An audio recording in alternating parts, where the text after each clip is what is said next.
La dottoressa Fanny Guidolin ha presentato, in occasione dell'appuntamento con l'Aperilibro, gli incontri con gli autori seguiti da un aperitivo organizzati dalla libreria La Bassanese di Bassano del Grappa, il suo libro Fanny Says Code, un manuale che si propone di guidare le persone verso un utilizzo più felice della sfera sessuale.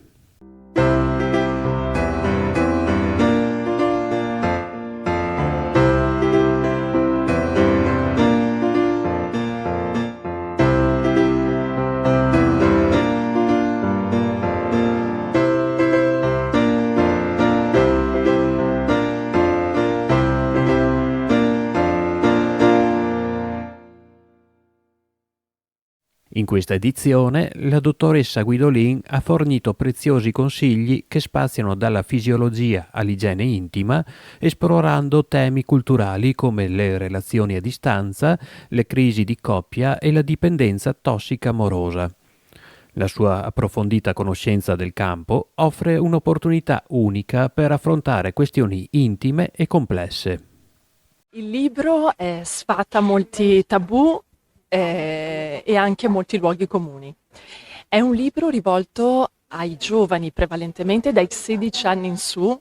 È chiaro che per essere dei buoni educatori sessuali bisogna prima studiare e quindi è un libro che io rivolgo in primis ai genitori che poi possano passarlo ai figli. Si va da concetti base di fisiologia e anatomia genitale alle annose questioni di igiene intima che non sono scontate, perché non dimentichiamo che molte donne ancora sbagliano ad effettuare un'igiene intima e molti uomini lo stesso.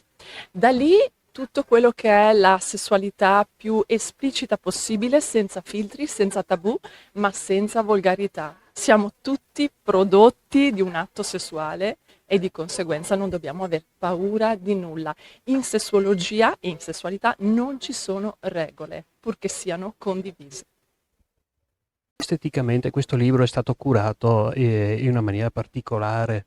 Sì, io volevo riprodurre lo stesso linguaggio smart dei social networks, per cui qualcosa che fosse d'impatto, soprattutto per chi apre anche a caso il libro. Ecco che abbiamo delle illustrazioni anche molto esplicite, dalla masturbazione ai vari tipi di vulva, ai vari tipi di pene, eccetera, e agli atti anche sessuali, ai tipi di masturbazione, ad esempio, e volevo che fossero dei paragrafi brevi, quindi il lettore può partire dalla fine, dalla metà, dall'inizio, non si stanca perché sono appunto brevi, quindi diretti, proprio come nei reel o nei brevi video dei social networks.